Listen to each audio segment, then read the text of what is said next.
What's up, guys? This is Lewis, and I am taking over this week, Midweek Storytime. I hope I said that correctly, because if not, Roz is gonna make me do this story all over again, and ain't nobody got time for that. But I am happy to be able to share some of my thoughts through this platform. I think it's pretty dope that she's letting me take over, or gave me permission to take over. I don't know. Women are complicated. Can I say that here? Is that okay? But I am excited to share some of my thoughts. I hope not to disappoint. I will try to be just as good as her. She's pretty damn good when she's on this platform and when she's telling stories. She's a good storyteller. Me, I don't know, not much. But anyways, so a couple of weeks ago, Roz and I, we were discussing wrestling for some reason. She was telling me how much of a fan she was when she was younger, and how her mom took her to this event to meet some of the wrestlers at that time. She even had like some of the cool toys, I'll call them. Like, she had these cool glasses, she had this belt, and she told me that she had all these pictures of this event that she went to. So she makes her mom find the pictures, and I think it was maybe last week or so, we finally got to see the pictures, and I'm going through them and I'm just fascinated. I think it's super dope that she was into wrestling, and she was like wearing her belt on her side. She had it around her waist. I mean, she was like really rocking it, you know. She probably thought she was a wrestler herself.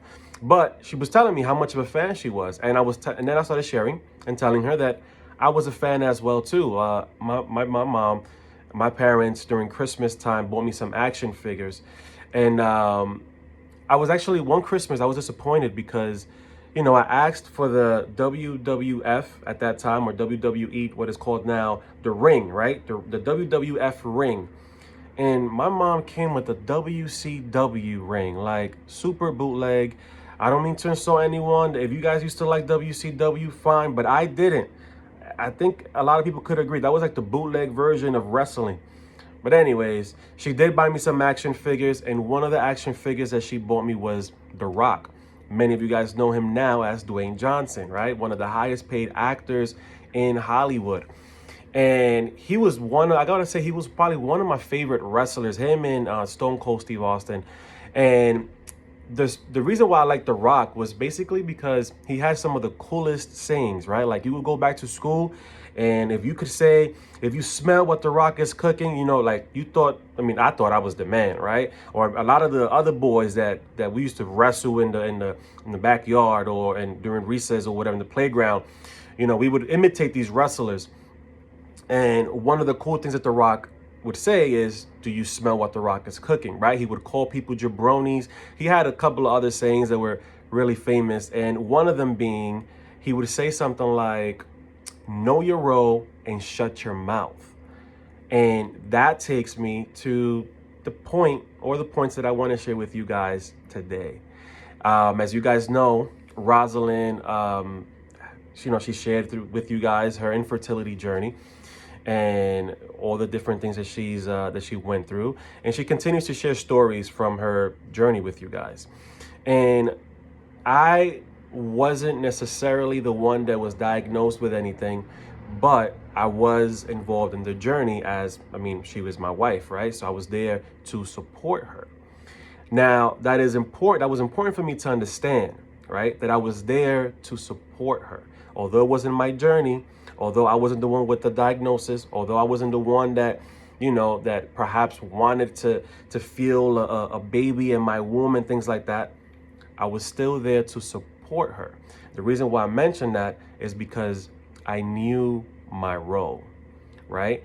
And that is important to understand as someone that supports, someone that's there for a friend, someone that's there for a spouse or a significant other. It is important for you to know your role. Not necessarily shut your mouth. I'm not going to necessarily focus on that part, but you have to know your role. Now, what do I mean by that? You see, sometimes we have friends, right, that are going through a difficult situation, and they may give you a call, right? And maybe they just want to vent. Maybe they just want you to hear them out. Maybe they just want you to give them advice, or maybe they want you to help them fix their problem or help them find a solution, right? There's so many different possibilities. So this is why it's important to know your role, right?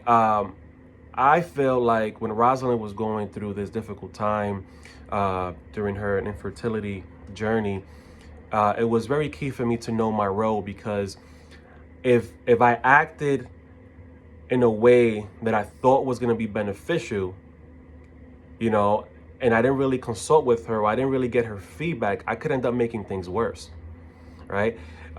See, there was times where she would be in the restroom and she would take long, right? Taking a shower. And then when she would come out, her face would be red, right? That was an indication to me that she was there a little longer than usual because she was crying, right? She was crying because the time, that time of the month came, and unfortunately we didn't conceive. So that was something that would bring a lot of sadness to her. And when I would see her with her face like that, at first I didn't know what to do. Like, should I ask her questions? Should I see how she's feeling? But I mean, isn't that obvious, right? That she's sad? Should I change the topic and maybe talk about something else, or try to watch a show? Or what role should I play? What should I do? And at first I want to say, confused, in the sense that I didn't know. I was more or less guessing, more or less like, let me see if this works, let me see if that works. Maybe she just wants to go out to eat, maybe she wants to go on a date, or maybe she just wants to watch TV. Should I leave her alone? Should I cuddle with her? So one of the ways, or I said the main way, that I came to know my role in her journey was by communicating with her. Simple as that. Talking with her, letting her know, asking her questions like, hey, when you go through these downs, right? Because she would have highs and lows, up and downs. When you go through these difficult time, or when you're not feeling too well, how would you like me to be of support, right? Are you looking for me to give you advice on how to feel better? Are you looking for me just to leave you alone and give you some space? And it actually ended up being a combination of both, right? Because I would leave her alone at times, but when I would see that she would start a conversation, then I would engage in the conversation, right? If I would see that she wasn't really speaking to me much, and she just kind of was going about her day, and she was perhaps just wanted to watch a specific show, and she was very quiet, then I would leave, I would give her space.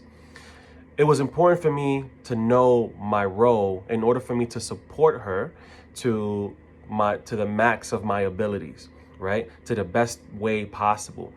And that's important to understand when we are there for a friend. Because as I mentioned, sometimes a friend sometimes just wants us to just hear them out. They're not looking for advice. They're not looking for you to solve their problems or find a solution. They just want you to hear them out.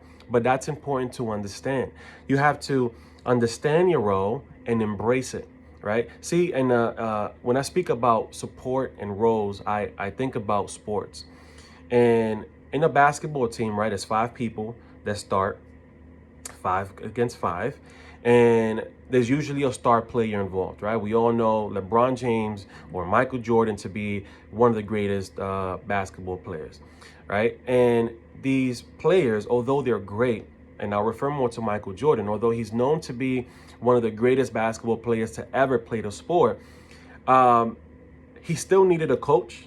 He still needed 4 other people to play in his team, right? He still needed an organization that was going to support him, right? And surround him with some great athletes. He couldn't do it on his own, is my point, right? He couldn't go out there and score every single point. He couldn't. He probably scored most of them, but he couldn't score every single point, right? We all know, if you guys do follow basketball, you know that Michael Jordan had a great sidekick, or a great supporter, a great Robin, right? He's Batman, and he had a great Robin, and that was Scottie Pippen, right? Scottie Pippen was a great player. So after Scottie Pippen, he had some other role players, right? Some other players that did their thing, that did what they were supposed to do. For instance, Dennis Rodman, right? Dennis Rodman, his job wasn't to score a lot of points. Michael Jordan and Scottie Pippen kind of handled that part, right? His job was to play defense and to get a lot of rebounds. That was Dennis Rodman's job. That was his role. He understood his role and he embraced his role. So what if you look at the stats at the end of each game, who was one of the players that had the most rebounds? It was always Dennis Rodman, right? Who was one of the players that probably had a lot of steals or blocks? Dennis Rodman, right? Because he understood his role, he embraced his role, right? And he did what he could to the best of his ability to support his team and help his team win championships. The same thing applies to us, right? When we understand our role, when we understand how we can support, how we can help the person, our friend, our significant other, our family member, when we understand how we can help them in their difficult time, then we are able to maximize that role, right? Rather than like guessing, as I was doing at first. I was like, I don't know, should I talk to her? Okay, I'm gonna talk to her. And that wasn't really working, right? Or should I give her space? But I would give her space at the wrong time because Rosalind really just wanted me to hold her, or she wanted to cuddle or something like that. So I needed to understand my role, right? Once I came to understand my role and understand how she needed me to support her, I was able to maximize that. I was able to serve her, let's just say, to the best of my ability. So what's the moral of the story? The moral of the story is to know your role, understand it, and embrace it. All right. I hope you guys like this. I hope it spoke to you guys. I don't know if I did as good as Rosalind. I'll leave this to her, but it was a pleasure to talk to you guys. Deuces.